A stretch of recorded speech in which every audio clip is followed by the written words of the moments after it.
Гадны бискорд явдаг шүү дээ. Тэр чинь Америкийн засгийн газар төлөвлөлт яг тэрнтэй адилхан монголчууд. Тэгэхээр одоохондоо гадаад гэж байна. Тэгэхээр цөмөр хэрэгцээтэй усгам аймагуд өөрөөр бүгдээ систем гарсан тэр газруудаар явж 100 1 жил 2 жил тэр чиг ирээгүй гэсэн юм. Тэгээд эргээд засаг нь тэр хүмүүс ажил авах чинь ажлын байранд үлдэх тийм хууль эрх зүйн орчныг бүрдүүлэх. Өөрөөр өнөөдөр улсын төлөвлөс тэр багшийн явж байгаа сургуулийн дээр ерөн шилдэг сургуулийн багшийн явж байгаа. Чигүүнийг удаа цуурч хэрэгтэй сонголт хийсэн юм шиг шүү дээ. Яг одоо хоёрын өдрийн ажиллагаа гэдэг та хэлж байгаа хаалт. Тэр ингээд хэлсэн. Өндөрлөд бас гараад байна. Мэдээж нэг боломжтой байраа гэж хэлсэн. Наад зах нь гэж нэг орон социал оюутнууд нийтийн төвөөрөөр бас тэр оюутны албан үндсэндээ төвөөр хэлсэн. Өмнө нь хэсдэг. Тэр одоо ингээд ивэт байгаа ерөөсөө орон төвөө бид мэдээлэл авчихсан. Өшөө ингээд мэдээллийг авахдаг амьд холбоос бий болно. Тэгээд энэ холбоотой мэдээллийн босролын тогтмол болно. Одоо цааны жилгээ зарласан байж байна. Яг наадах шиг бид авчихсан. Оюутан дээр шоуг нэрийг зүгээр явуулж байгаа. Энэ дээр танаар өөрсдөө цаанаас юм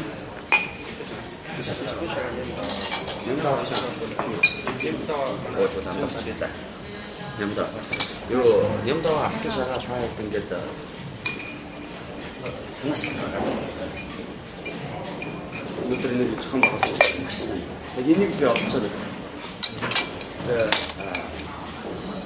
Манай хотод гэдэг юм гээд Бангладеш нарийн бичгийн дарга Segundo, араач хийсэн юм байна. Ихэнхдээ эртэлтэд яаж хийж байна? Одоо тэр зөвхөн тэр хүмүүс эргээд хогроод амжаа. Судлаа. Судлаа.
Sарын Одоо сая өдөр 17 нар.